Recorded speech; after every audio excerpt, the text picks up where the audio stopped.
Welcome to the Brew podcast. I'm Carl Jalm. And I'm Daniel Nyheis.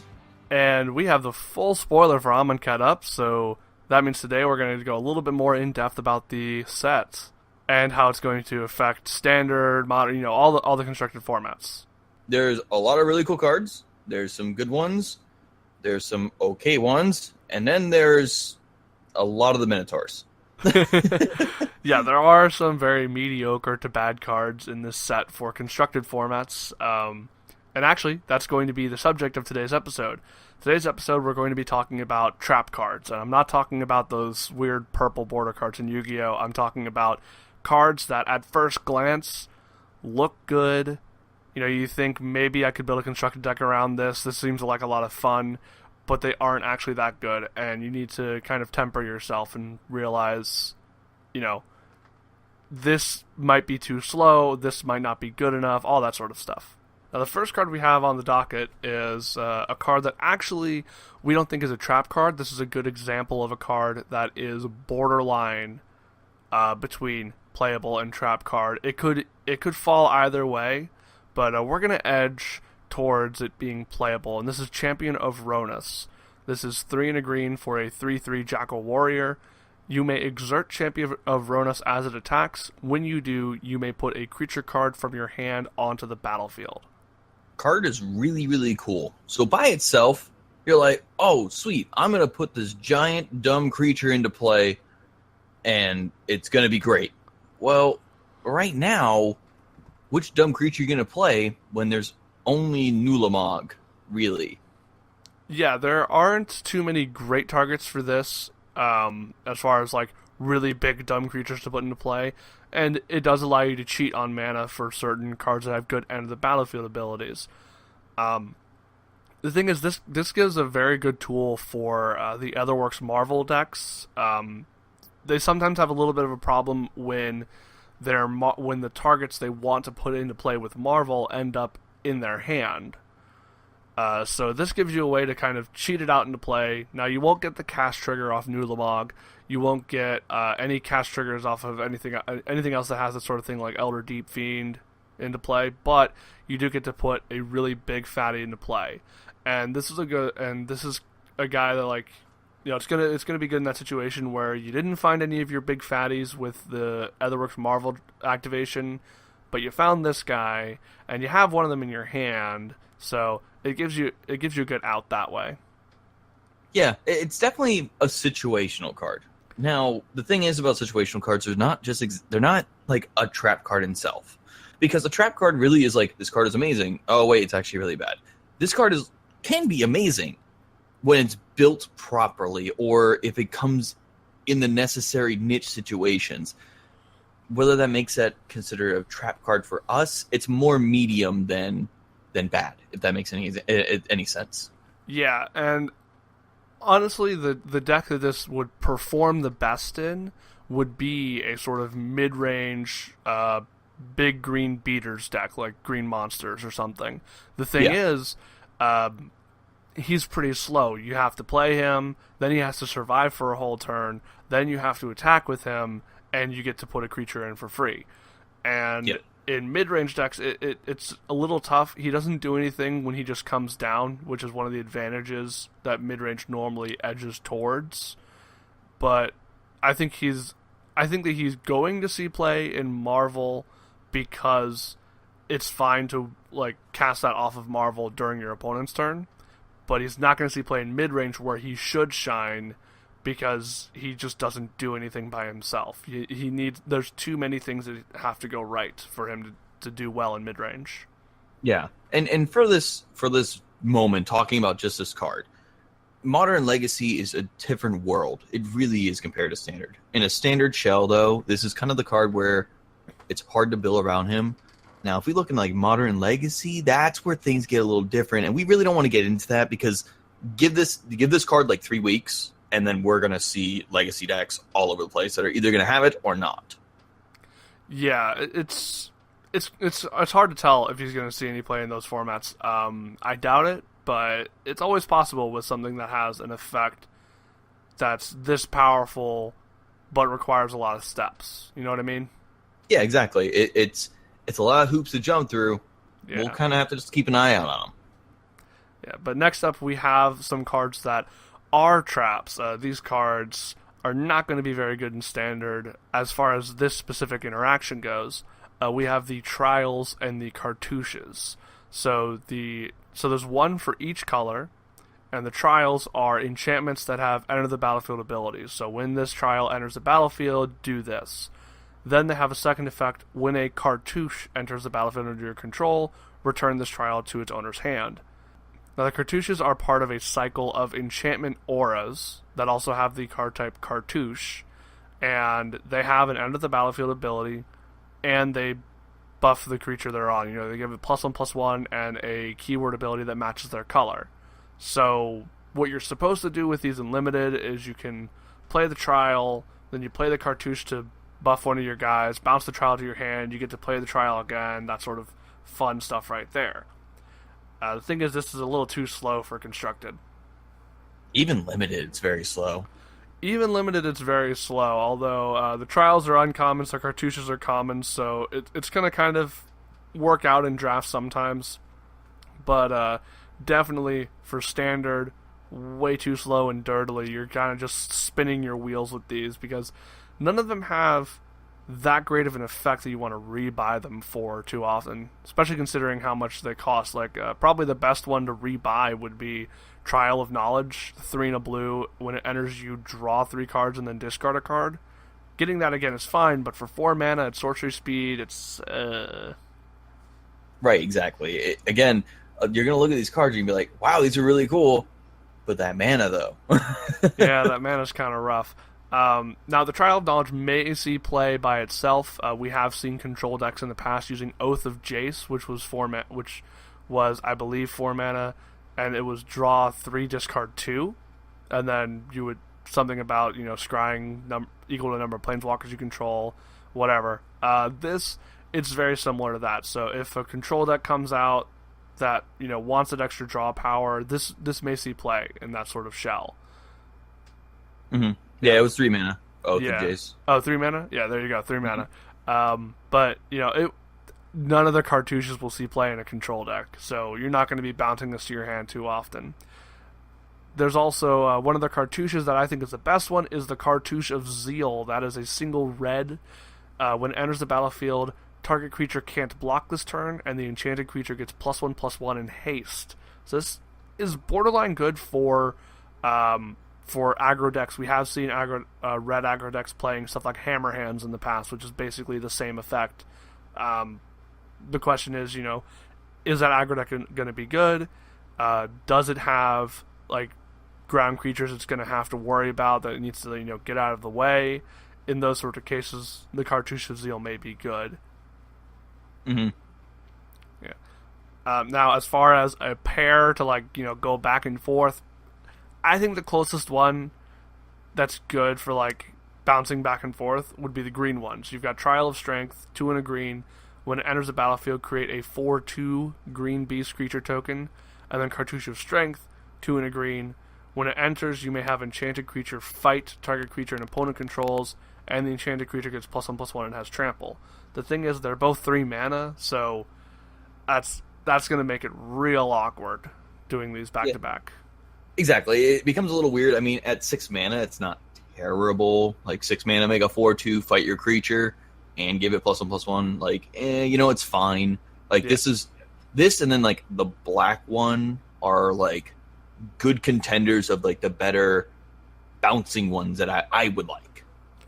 Yeah, the black one might be okay to balance. It's 1 in a black. When Trial of Ambition, when it enters the battlefield, target opponent sacrifices a creature, and that one's pretty okay. Yeah, Edict effects for 2 mana, it's not bad. Yeah, but it's just they're all a little too dirtily. Right. I don't really see this Trial Cartouche combo going on in Standard at all. Yeah, you're not going to really see very much when it comes to the Standard stuff. The only card that looks playable when it comes to any constructed format, and when it comes to the Cartouches and the Trials, none of them are. You know what? The enchantment might see some minor play in some sideboard decks, just because it's a 2 mana Eg effect. Yeah, it's a good effect.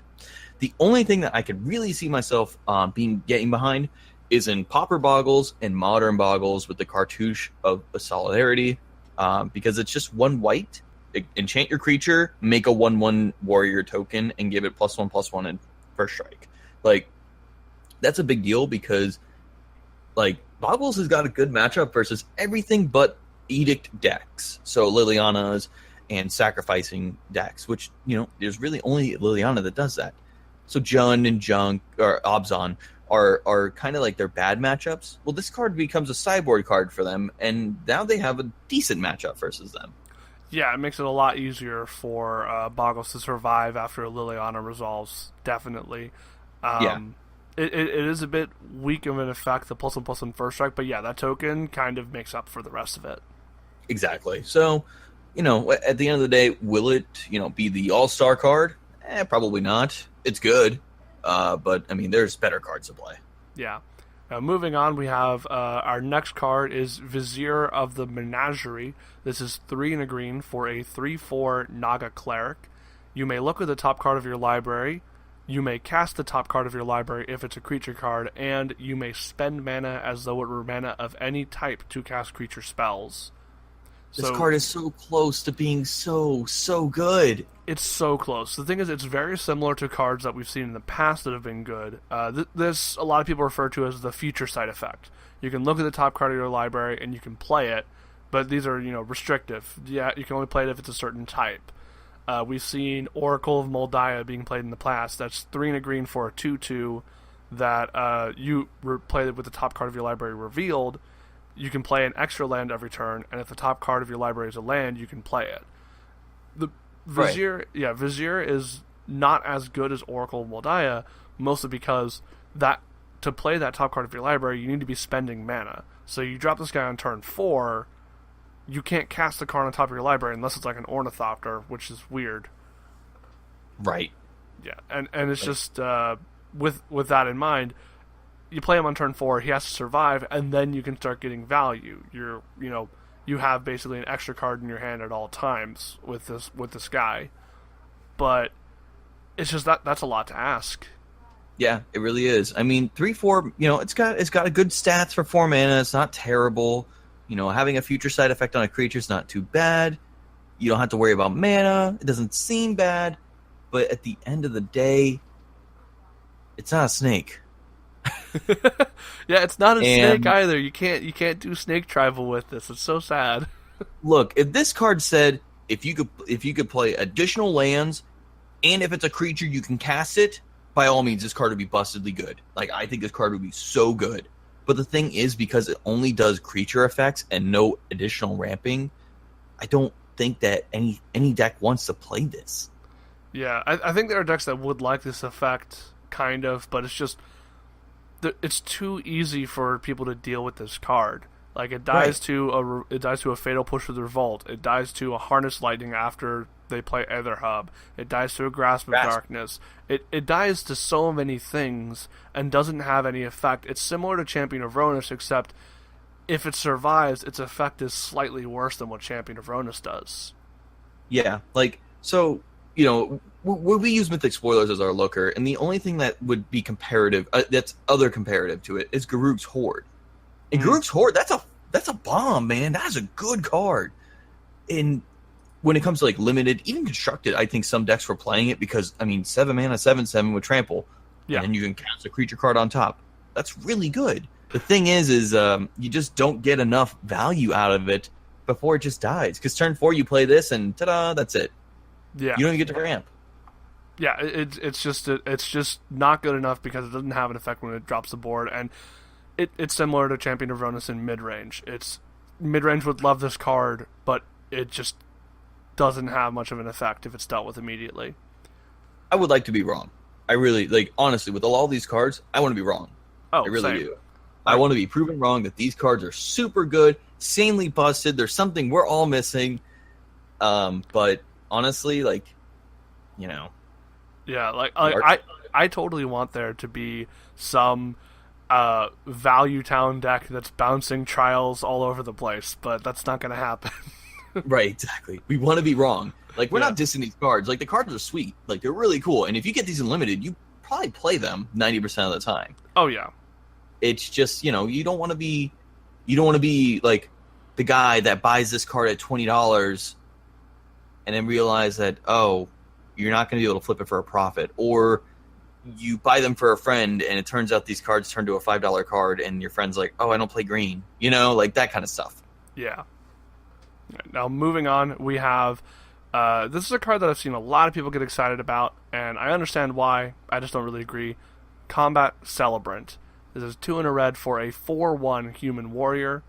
If Combat Celebrant hasn't been exerted this turn, you may exert it as it attacks. When you do, untap all other creatures you control, and after this phase, there is an additional combat phase. So a lot of people are excited about this card because of its interactions with Kiki-Jiki Mirror Breaker, the combo king right there.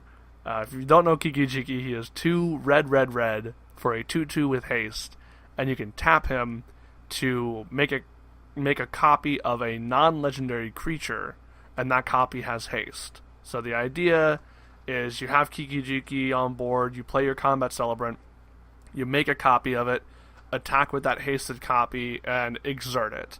So now you untap your Kiki-Jiki, get an additional combat phase, make a new Combat Celebrant copy, attack with that one, exert that one, so on and so forth, until they're dead. So, 2 things wrong with this card, and I was totally behind the idea of this card can be so good, it's so insane. 1, in standard right now, Walking Ballistas everywhere. 2 mana, kill this card. Then when you go into Eternal formats, you have Gut Shot. Yep. And Gut Shot kills this card. Yeah, I was just about to say that. Gut Shot it's a single red Phyrexian mana, so you could pay the red or you can pay 2 life for it, instant speed, deal 1 damage. Every single deck in Modern and Legacy could play this card in their sideboard. And we've seen decks do that. We've seen non-red decks play Gut Shot to win against Infect. And it's so easy to throw in the decks that if this Combat Celebrant Kiki-Jiki deck becomes a thing, everyone's going to start bringing Gut Shots. Yeah, there's a lot of deal 1 damage effects for 1 mana or no mana at that point. And don't get me wrong, I think it's really, really cool, and I love the effect. I love the fact that they're giving us a creature that can give us an additional combat step for nothing, literally, for just attacking.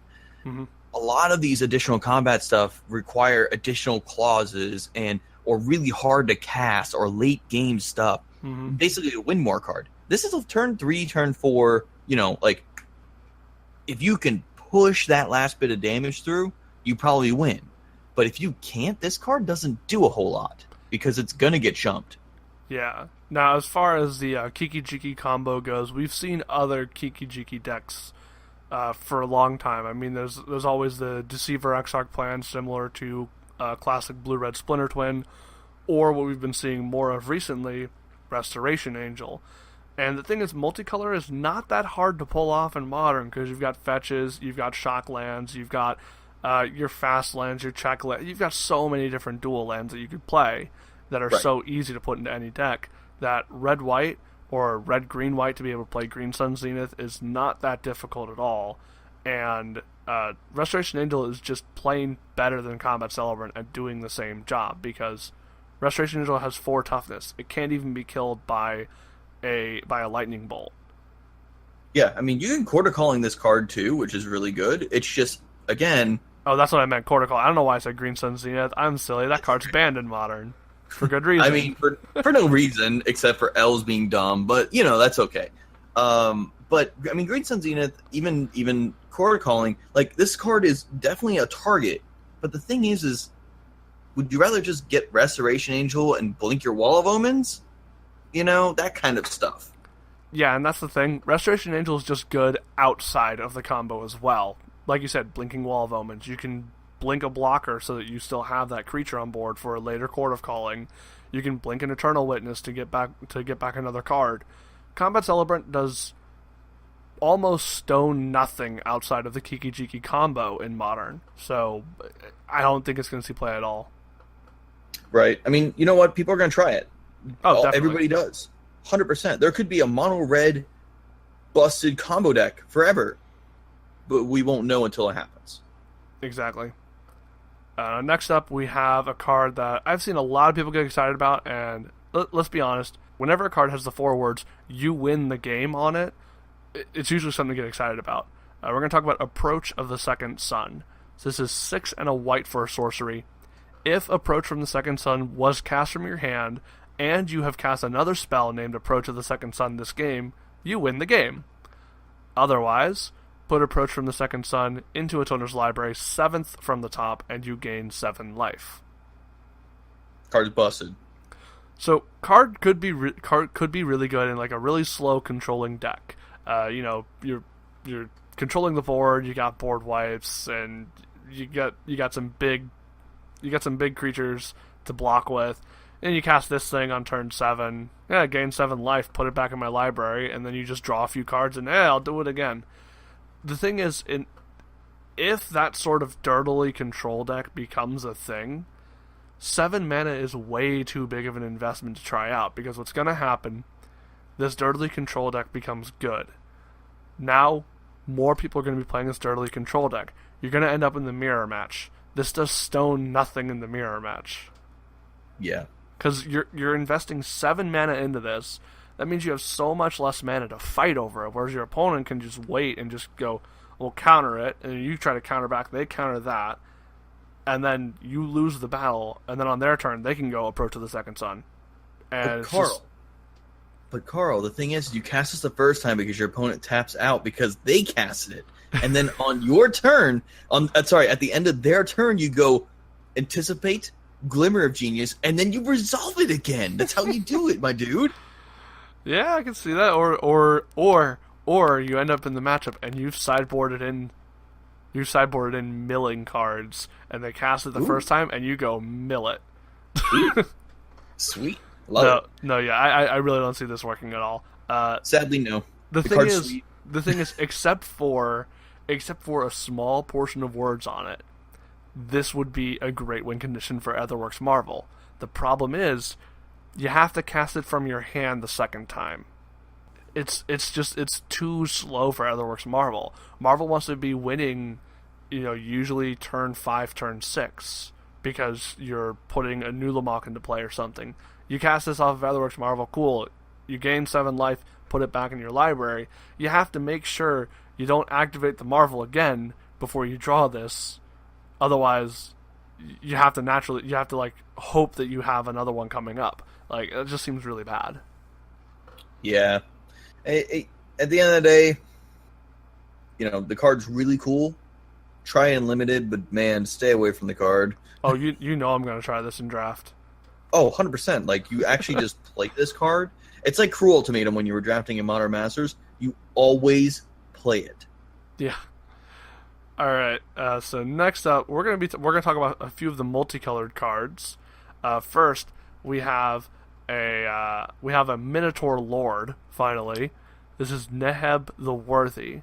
This is 1 black-red for a 2/2 legendary Minotaur warrior. It has first strike. It gives your other Minotaurs first strike. As long as you have 1 or fewer cards in hand, Minotaurs you control get +2/+0. And whenever it deals combat damage to a player, each player discards a card. There's so much with this card. Could be so good. It's so close. It's so close. The thing is all Minotaurs are 3 mana. All of them. Like, maybe 1 or 2 are 1 and 2s, but they're all 3 mana plus. Yeah, and that is the biggest problem with Minotaur Tribal, is that, their creatures are just that tiny bit too expensive to be a good aggro tribe. And whereas the payoff for Neheb should be really, really good, that 2 toughness is what kills it for me. It dies to Magma Spray and Shock. Like, oh, come on. Yep, it dies to so much, and you're in red-black. You don't really have a way to protect this guy. Like, if we compare it to tribal decks that have been successful in the past, if we compare it to Merfolk has plenty of ways to protect its lords. Fairies has plenty of ways to protect its lords. Elves doesn't care because they have so many lords, and they could win without them anyways. And then goblins just floods the board so fast that, sometimes it doesn't care that you killed its lord because it just made so many goblins off of, its dragon fodders or its hordling outbursts or anything else, a goblin rabble master, all that sort of stuff. Yeah, I mean, like, goblins has that sweet curve of, like, 1 drop, 2 drop, 3 drop, maybe 4 drops. Yeah. Man, like, you can't play the game of 1 mana discard, 2 mana discard, 3 mana creature go. Like, that doesn't work if you're not Jund. You're not modern Jund. You can't do that. I promise you, it doesn't work. Yeah, he's just nowhere near good enough. Just because he's too easy to kill, and the tribe itself doesn't have a good way to protect him or win the game without him. So as much as I would like Minotaur Tribal to see play, I mean, I just really don't think that he'll be good enough. Yeah, I mean, it's the only clause that makes this card decent is whenever he deals combat damage effect. That makes him decent. Yeah, like if you can get him through, that's pretty good. Yeah, because at that point, like, if you're able to resolve that and be like, okay, cool, I deal combat damage, each player discards a card, like, that's fine. But you're doing this on turn 4 with a 2/2. If you can make it work maybe as a sideboard card, maybe, sure, but it's not the main front runner of, like, Commander or your deck. This is a card where you play it because it's like, I'm versing a control deck who's getting a lot of card advantage. How do I stop it? Next up, we have another multicolor card, and this guy's pretty close and is very similar to a card that's near and dear to my heart. This is Shadowstorm Vizier, blue-black for a 1/3 human cleric. It has flying, and whenever you cycle or discard a card, Shadowstorm Vizier gets +1/+1 until end of turn. So, the card that is near and dear to my heart is Psychotog.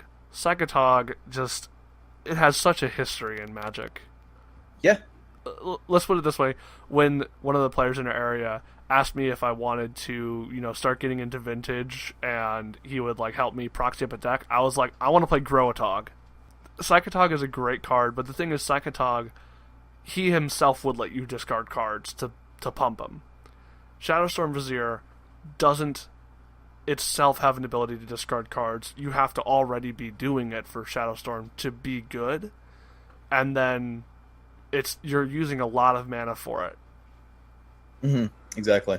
Yeah, and I think the biggest thing is, if we want to compare this to a card that's been in Standard recently, it's actually still legal in Standard, is Storm Chaser Mage, which was blue-red for a 1/3 flying prowess, I believe haste, and that guy kind of saw play, and he was much better than Shadowstorm Vizier, because with him, you get the +1/+1, and you're getting the effect of the spell, whereas with Shadowstorm, you're maybe, like, best case scenario, you cast a Collective Brutality and escalated it twice, and now she's a 3/5 for that turn. Meh. Yeah, not especially great. So the card's like in a vacuum is pretty much, shifted Storm Chaser Mage. Standard-wise, it's so hard to get that many cards discarded to make her pumped up so that way you kill somebody. Cycling costs 2 mana. There's no way of making it cheaper either. Yeah, like cycling costs 2 mana, or it costs a colored mana, and or 3. Yeah, or 3 in some cases. So it's just really tough to build that sort of deck around her. Maybe with Hour of Devastation, we have a way of, like, making cycling cheaper, or maybe there's cheaper cycling cards. Until those cards come out, this card is like, watch it. Like, definitely, get your play set of them because they're uncommon. Like, they're sweet. Get them, hold on to them, like, pay attention because, Shadows of Innistrad and Eldritch Moon were all about the discarding and all that kind of stuff. This set's all about cycling and all that kind of stuff. There's a deck here, but it's missing a lot of good pieces right now. Yeah. Now, there's one thing that could help with that limitation of cycling, and that's there's a blue enchantment that's also coming out to set New Perspectives. It's 5 and a blue. When it enters the battlefield, you draw 3 cards, and then as long as you have 7 or more cards in hand, you may pay 0 rather than pay cycling costs. So that's a way to cycle for free. But the thing is, Shadowstorm Vizier, I definitely do not see this as being a control finisher, and that's the sort of deck New Perspectives would be in, a control deck. You're drawing 3 cards, and all your bad cards now become 0 mana draw a card. So, I just don't see her being the finisher of a control deck, is the thing. Right. Exactly. Like, it becomes this weird, like, where does this card fit?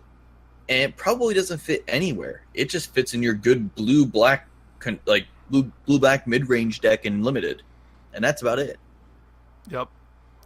Now, we have one more card before we move on to the Aftermath cards that we're going to talk about. This is an artifact, Pyramid of the Pantheon. This one, it's like a very, very slow Gilded Lotus. So it's 1 mana. You can pay 2 mana and tap it to add 1 mana of any color to your mana pool, and you put a brick counter on it. So it's one of these, structures that you build up. Then, its second ability, you can tap it to add 3 mana of any one color to your pool, but you can only do it if there are 3 or more brick counters. So what this means is, you can play this on turn 1 if you're lucky enough to have it in your opening hand. Then you have to be down 1 mana for 3 turns before it gets good. It's very slow. Yeah, it's real slow, this card. The thing is, Gilded Lotus is fine. It's 5 mana, and then you can tap it for 3.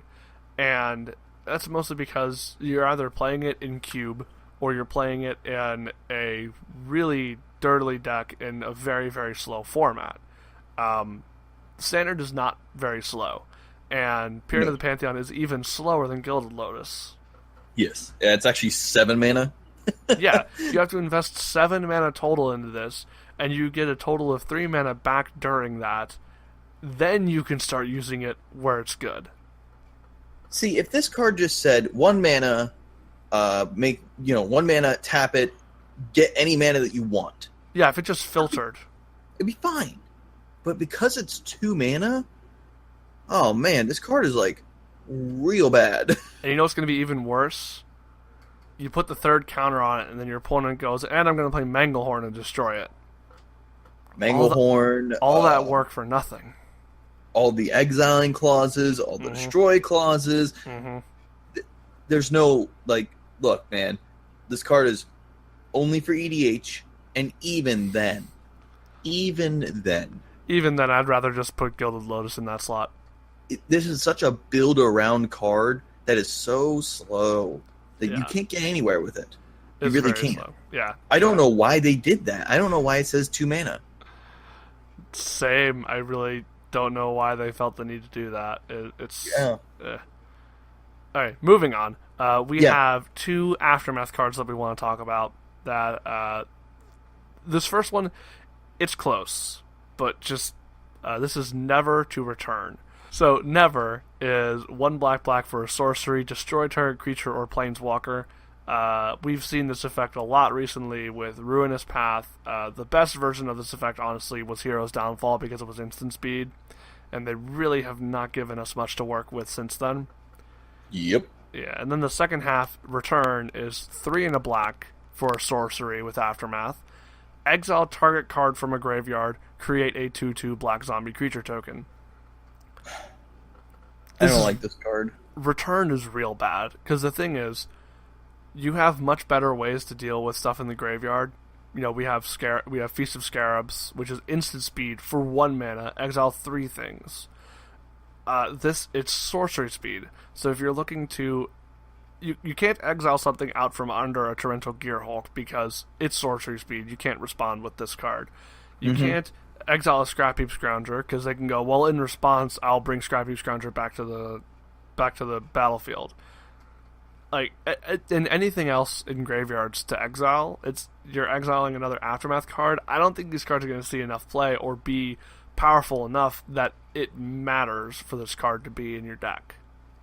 Like, I would rather just play Feast of Scarabs in this slot and just play other removal spells like Grasp of Darkness and stuff like that. Right, and see what kills me is we get Hero's Downfall.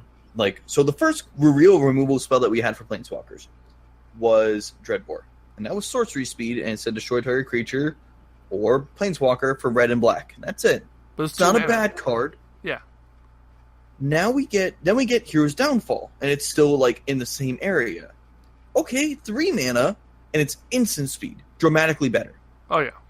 Then we get Ruinous Path, and it's destroy target creature or planeswalker, awaken 4 for 7 mana. And okay, sure, you kill a creature, you make a 4/4 for 7 mana. Maybe late game it's good, or kill their planeswalker and make a 4/4. It's fine for sorcery speed. Fine, sure, whatever. The next one that we get that deals with planeswalkers is To the Slaughter, and that's instant speed. Okay, now we're back on track. We're getting where we want to be. It's 3 mana Edict. Either that, they sacrifice a creature or a planeswalker. If they have Delirium, they do both. Okay, sure, you build around it, makes it real good, right? Yeah. And then we're back down again. What happened? Why is this card why neither side of this card is instant speed is beyond me.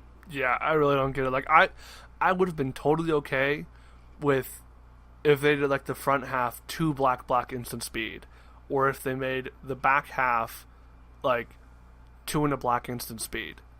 Like, make either side instant speed. I don't care if you have to up the cost a little bit or anything like that. This card gets better because if Never is instant speed in 4 mana, it sees play because it's a great removal spell. If Return goes to instant speed, this sees play because it's a slightly better Ruinous Path in some situations. So it's just, I don't know. Right, and now we're stuck with the Anguish Unmaking, and that's your real quote unquote premium removal spell. Except you have to lose 3 life. Yeah. You know, it deals with anything on the board, no matter what. But you have to pay 3 life. That's a lot of life. That's a big problem, especially with Standard right now. It's really, really tough, like, because there's so many aggressive decks. You know, you can't run. You run 4 of these, that's 12 life. That's more than half your life total. Mm-hmm. That's really tough. So you run, like, 2 in your sideboard. 6 mana to deal with 2 threats, or 6 life to deal with 2 threats. It's okay. But honestly, I want to know why R&D is so against the idea of an instant speed destroying a planeswalker, no backup clause, nothing to it, just says destroy a planeswalker. Now, let's go back into one of the recent sets. We talked about it just recently, Torrential Gearhulk. Maybe that's why. It's because maybe blue-black control's too good at that point. But man, just come on. You know, at least print it then ban it or do something, you know, like give us what we want, but don't tease us like this. Like, you got to make good cards. You can't make these horrific cards. It's almost like they want to print counter spells at sorcery speed. Like, that's what this card is. It's very close to that level. Yeah, but I think that's enough for that card.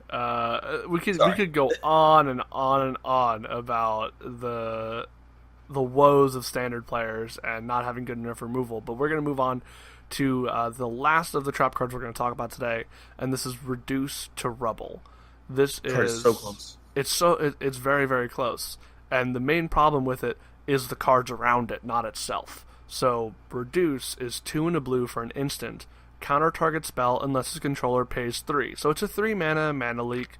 I'm fine with that existing in Standard. I think Mana Leak might be a little too good for Standard, so I'm okay with them printing it like this.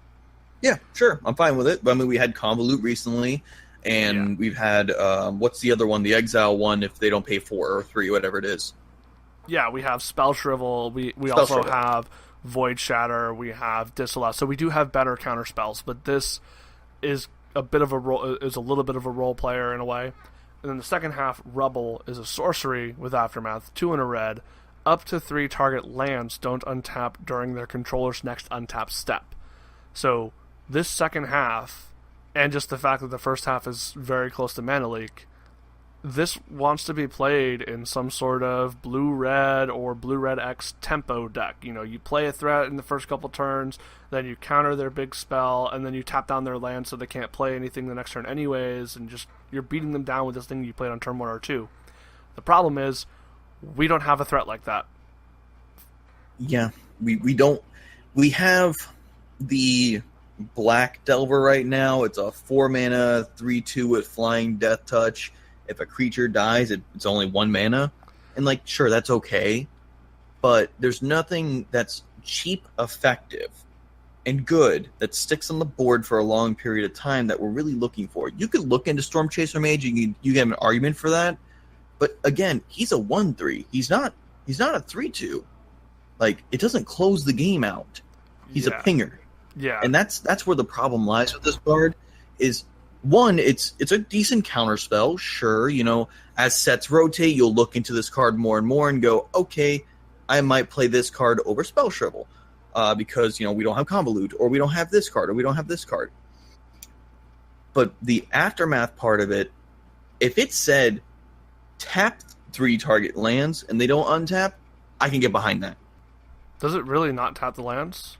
It says up to 3 target lands don't untap during their controller's untap step. So in other words, you have to have them already tapped in order to continue forward. I can see you're like, cast my spell, I counter it, I rubble you, I time walk you for a turn. I time walk myself too because it's sorcery speed. And alright, cool. I'm glad you made your land drop, and so did I. That's about it. Yeah, I didn't even realize that it didn't tap down the lands, even though I just read it off. That makes it that makes that second half like not even that much better. But right. Yeah, it's just I don't see this tempo deck existing, because the deck that would want this is similar to Delver of Secrets. He's a very big threat in Legacy, and he sees some fringe play in Modern, and he's kind of the quintessential tempo deck threat, where you play him turn 1, you flip him over, and you start attacking with a 3/2 every single turn from then on. And we have people in our area who say Delver is the worst deck in Delver decks, but the thing is, it's a role player. It takes advantage of the deck's tempo game plan. The thing is, we don't really have anything like that in Standard for Reduced to Rubble to see play. You could possibly say that, Delver's the worst card, but it's also the finisher for the deck. If you get a Resolve Delver and you go into Delver, Daze, Force of Will, into like Hymn to Torok or something like that, you're winning. You can't lose after that. Yeah, it's really tough to lose from that position. And there's nothing in Standard that has that swing that you can get back into the game with. It's really hard to get back in the game with Standard right now. When you're behind, you're behind. Yeah, at least not that's cheap like Delver was. I mean, that's right. The biggest reason why Reduced to Rubble and the blue-red tempo deck isn't going to be very great. It's just you don't have that cheap threat. Hey, maybe one day. Maybe in the next set we get one. Maybe in the set afterwards. But for now, we're just gonna... You might play this as a 3-mana counterspell. That's about it. So that about does it for the cards that we wanted to talk about today as far as these trap cards. There's a few more sitting around, but none that stand out as much to us as these handful. Yeah, there's some other cards that are actually possibly playable. We could probably ramble off all day about them. At the end of the day, though, these are just like the big ones that people are really excited about and really need to kind of like look at a different perspective and go, how do I build this deck? And is there a way to actually build it? But now that we're done talking about those cards, we can move on to our brew for the day. Today we have Fling Colossus. So we're talking about using Metalwork Colossus, that big ol' 11 mana 10/10, and flinging it at your opponent. Just 2 mana 10 damage. I like that. I don't think we went over the pre-release with what was it? Of this set. Oh my gosh, what was the set called? Not Aetherwald, it was Kaladesh. My apologies, I lost the name of it. Did we go over that at all? No, that was during our hiatus. We were not operating during Kaladesh, so we did not get to talk too much about Metalwork Colossus and how this deck works and honestly, what it wants to do. Yeah, sorry, but honestly, like when people saw Metalwork Colossus, most people went, okay. Literally, I when pre-release, I got a full play set of them, and 2 of them were foil. It was awful. Now, And then, like, after the Pro Tour, it became really good. yeah. Now, to be completely honest, lately the card has not been doing so well. We haven't seen the Metalwork Colossus decks doing well very recently, but it's still a very powerful deck because you're playing a bunch of non-creature artifacts. Because Metalwork Colossus, he costs X less, where X is the total converted mana cost of non-creature artifacts you control. So you're playing Prophetic Prisms, Metal Spinners, Puzzle Knots, Renegade Maps, Implements, you're playing Cultivator's Caravan, and Hedron Archives even. So eventually you get to the point where Metalwork Colossus costs 0. So you have a 0 mana 10/10. And then he has a bonus ability of sacrifice 2 artifacts to return him from your graveyard to your hand. That sounds great. A 0 mana 10/10 that you can get back if they kill it is awesome. Now what's even better about the Fling Colossus deck is you fling the Colossus at your opponent, then you get it back, then you cast it again. Like, now you're getting super value off of its effect to come back. Yep. And honestly, we actually don't have Fling in the real set right now. It's actually in the dual deck thing that they've been doing with the Planeswalker stuff. So it's legal, but just barely. Yeah, just barely. It's like really, really close to being like this weird line where people are going to start drawing it and going, Wizards, this isn't cool, man. Like, you made a mistake. Yeah, it's just... Yeah, this deck is really fun. Now, to support the Metalwork Colossus, you've got Sanctum of Ugin as one of the lands in the deck, a 4 of. So, whenever you cast a colorless spell with converted mana cost 7 or greater, you may sacrifice Sanctum of Ugin. If you do, you search your library for a colorless creature card, put it into your hand. This adds on to every Metalwork Colossus, draw another Metalwork Colossus. Yep. And that's great. So you're just chaining these. You have Glint Cranes, 1 in a blue, 1/3 flyer. When it enters the battlefield, look at the top 4 cards of your library, reveal an artifact and put it into your hand, put the rest on the bottom. So that will find you a Metalwork Colossus late game. That will find you any of these other artifacts that you need to turn on your Metalwork Colossus later. A lot of your artifacts draw you cards. You've got the Metal Spinners, Puzzle Knots, you've got the Prophetic Prisms, you've got the Hedron Archives. Those all draw cards. And the great thing is, because you have so many artifacts, you can run Spire of Industry, and you're basically a 5-color deck. Yep. Like, it's really great. One of my favorite things, and I stole this from Metalwork Colossus list that I saw, is one of Hanweir Battlements in the deck. So, this is a land that taps for a colorless. You can also pay red and tap it to give a creature haste. The last ability we don't need to worry about because we're not playing Hanweir Garrison in this deck, but this is a nice fun way if your opponent, is playing something with a lot of sorcerer speed removal or like planeswalkers that are going to deal with you or something. You can give a Metalwork Colossus haste and attack with it, and then fling it. It's pretty. Look, it's janky, but that's what we're all about. Yeah, it's janky, but this is the good type of jank. This is jank that it follows a lot of the basic rules of deck building, where you want redundancy, you want ways to find the cards that you need, you want interaction, which this deck has with 4 Fatal Pushes and 4 Metallic Rebukes. Like, it fits a lot of what makes a good deck. Mm-hmm. The question is whether Fling is good enough, and I think it is.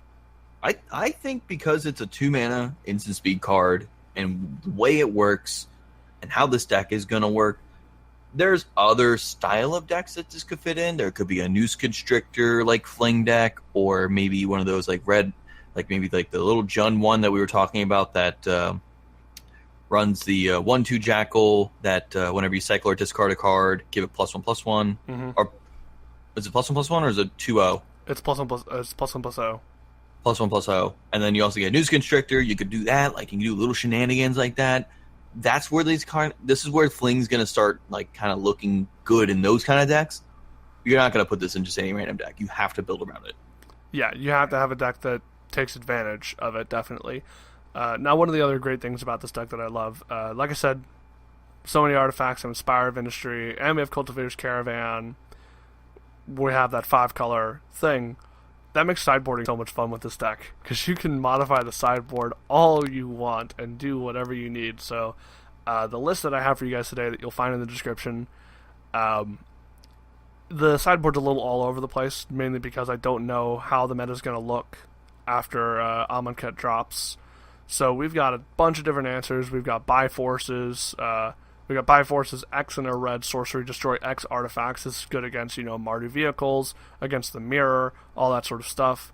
We've got some Dispels, which maybe should be negates to deal with some sorcery speeds answers to Metalwork Colossus, but, just some more counter spells to protect yourself. We've got Forsake the Worldly, 2 and a white instant, exile target artifact or enchantment with cycling. So that's, spot removal for problem enchantments that you can get rid of if you don't need it that turn. Haze of Pollen, which is a fog that cycles. Sweltering Sun's a board wipe. Like it's you've got so much stuff that you can throw in the sideboard. This is why I love this deck. Yeah, deck is really sweet. I like it a lot.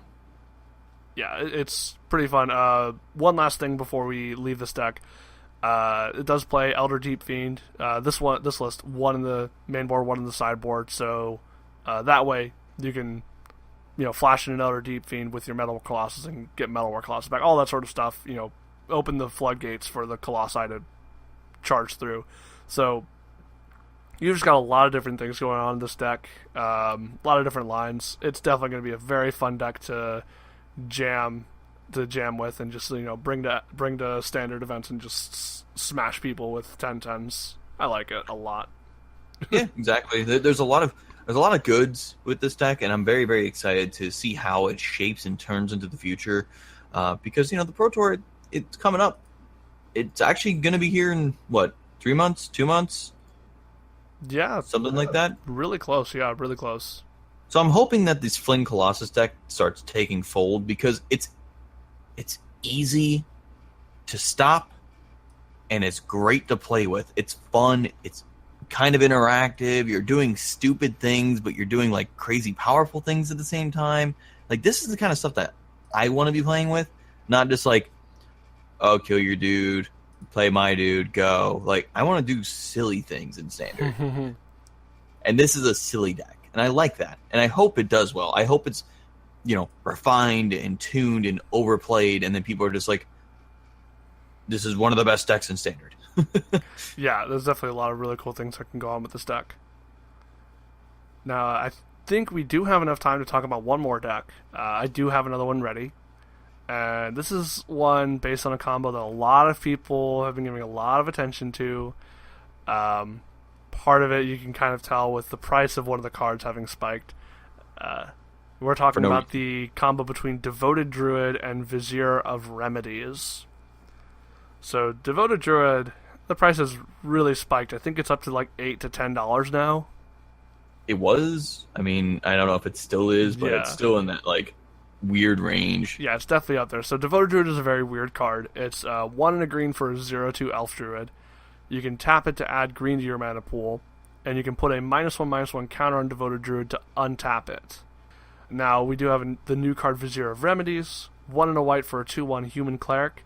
If 1 or more -1/-1 counters would be put on a creature you control, that many -1/-1 counters, -1, are put on it instead. So, this turns Devoted Druid's untap ability into just untapped Devoted Druid, essentially no cost. So that means you play Devoted Druid, next turn you play Vizier, you now have infinite green mana. Really sick. So I've decided to throw this into an Abzan Court of Calling shell. So Abzan Court of Calling decks, they have collected companies, Chords of Callings. Those will help find these pieces. And then you have around the Devoted Druid Vizier of Remedies combo, you have the Abzan Chord combo of Viscera Seer, Melira, and Kitchen Finks or Murderous Redcap. Now, the cool thing is, Vizier of Remedies becomes extra copies of Melira for this deck, because one of the disadvantages of Melira Sylvok Outcast is that she is legendary, so you typically don't want to be playing too many of her in the deck, even though she's important to the combo. So instead, Vizier of Remedies takes up some of those slots. We've also got Anafenza Kintry Spirit to pick up the slack, which does the same thing for the deck. You get infinite triggers off of Kitchen Finks and Murder's Redcap as you sacrifice them to Viscera. So 7 ways to turn this combo on. We have Eternal Witnesses to get our Court of Callings back. We got a few one-ofs in the sideboard and in the main board. The one of though that I want to talk about in this deck is Craterhoof Behemoth. It may be the first card that gets the cut, but man, it's sweet. It may be, but the thing is, I think this is the first deck in Modern that could really pull it off. Because the problem with Craterhoof Behemoth in Modern is it costs so much mana. 5 green for a 5/5 beast with haste. When it enters the battlefield, creatures you control gain trample and get +X/+X, where X is the number of creatures you control. So Craterhoof has seen a lot of play in Legacy as the win condition for Elves, mostly because Legacy Elves can generate a whole bunch of mana super fast through a whole bunch of different mana engines involving Wirewood Symbiote and a couple other cards that like untap their dudes. So Modern hasn't had a good way to generate that much mana that fast, except now we have Devoted Druid and Vizier of Remedies combo. So you can very, very easily cast the Craterhoof out of your hand or Court of Calling for it to end the game if, let's say, you only have one Court of Calling, so you can't find the Viscera Redcap combo. Yeah, I mean, it's a nice way to end the game. The thing is Craterhoof Behemoth, like you said, it's just so much mana. It's very hard to do. I mean, if you do have infinite mana, this is one of the cards you want to play. Or you want to play, like, Banefire. Or if you want to maybe play Walking Bliss. It was the first one I was thinking of. Like, these are kind of cards that might also want to see play because it's really good. Except that Walking Bliss on your Court of Calling or your Collecting Company will be horrific. Yeah. But at the end of the day, I mean, if you just naturally draw it or you get it somehow, it's not too shabby. It really isn't. No, not too shabby at all. I think probably one really good line this deck can do. Magical Christmas Land idea here. Turn 1 Bird. Turn 2 Bird Devoted Druid. Mm-hmm. Turn 3 Vizier of Remedies. Court of Calling for Eternal Witness. Court of Calling for Eternal Witness. And then Court of Calling for Craterhoof Behemoth. And you kill them with just a bunch of small dudes that become ginormous from Craterhoof. Like, that's a Magical Christmas Land, but it's very, very possible in this deck. Yeah, I mean, it's not far-fetched, but it's definitely, like... Yeah. It's definitely a hard one to pull off. But, I mean, literally, you can just... A lot of combo decks are just like, oops, I accidentally have it in my opening hand, you lose. Yeah, and then this deck can easily just reload with the Collected Companies. So Collected Company has always been that role in Abzan Court of just, oh, you wipe my board, okay, Collected Company, oh look, I found 2 pieces of the combo, I have the 3rd piece in my hand, let's go. So it's really cool because this basically has 2 combos in it, Chord for Witness, Chord for Witness, Chord for Craterhoof, or the classic Kitchen Finks Redcap combo for infinite life or infinite damage. Now, one thing to really keep in mind if you're looking to play this deck, throwing this combo into the Melira combo deck, Melira Sylvak Outcast, because she specifically says creatures you control can't have -1/-1 counters placed on them, she actually turns off Devoted Druid's untap ability. So you need to be careful if you want to do the Devoted Druid combo that you don't put a Melira on board.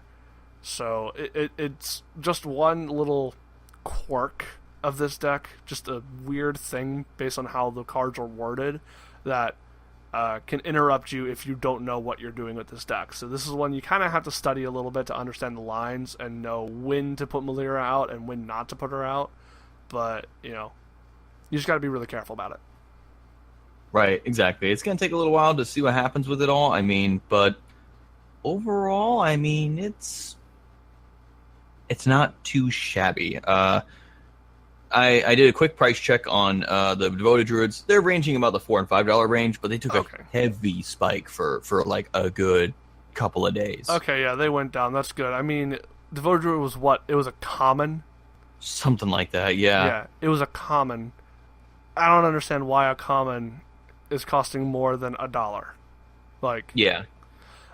people I think people have overblown it a little bit. This is a really strong combo here, but I think people are blowing it a bit out of proportion. I also think some people are building it wrong and trying to do stuff that's just way too cute with it. Like, I like cute decks, but I think the first thing to do when you discover a new interaction like this is find an established deck that's going to be able to use it well, and then kind of go from there. Yeah, I mean, overall though, like when you can kind of slam, like, let's say like the remedy guy, you can just put that into an existing deck already. That's good. That's good card design. Yeah, but I think that just about does it for our episode today. We covered a lot of stuff, a lot of cards that look good but really aren't. We covered 2 decks that could be pretty exciting if they start showing up. Fling Colossus in Standard and Devoted Druid, Court of Calling combo in Modern. These would be really fun to see. Yeah, I mean, I'm very excited to see how these cards interact and what's going on. Even if there's a fate for a whole deck, like maybe there's a thing there, or who knows what's going to happen. Like, that's what's crazy about Modern and these older formats. These cards can be either really, really good or just fall flat on their face. And that's why we kind of evaluate these cards as we go. Mm-hmm. Yeah. So next week we're going to be back with... we're going to go to our pre-release. We're going to do our best to have fun. Yeah. And we're going to come back next week with our impressions of Amonkhet after having actually played with the cards, and just a couple of other thoughts. Maybe we'll go over, the reverse of today's topic. Cards that at first glance don't seem special, but could be very big players in the format. I think that would be a nice, fun topic to go over. And maybe cards we expected to be really good and just turned out to be really not that good. Yeah, we could also go over that as well. So definitely make sure to tune in next week. As always, if you need to catch us in between episodes, you can find us on Twitter at WizBrewCast. You can email it at wizardsbrewcast@gmail.com. Danny and I will have our Twitters in the description, and we'll see you guys next week. All right, guys. Have fun.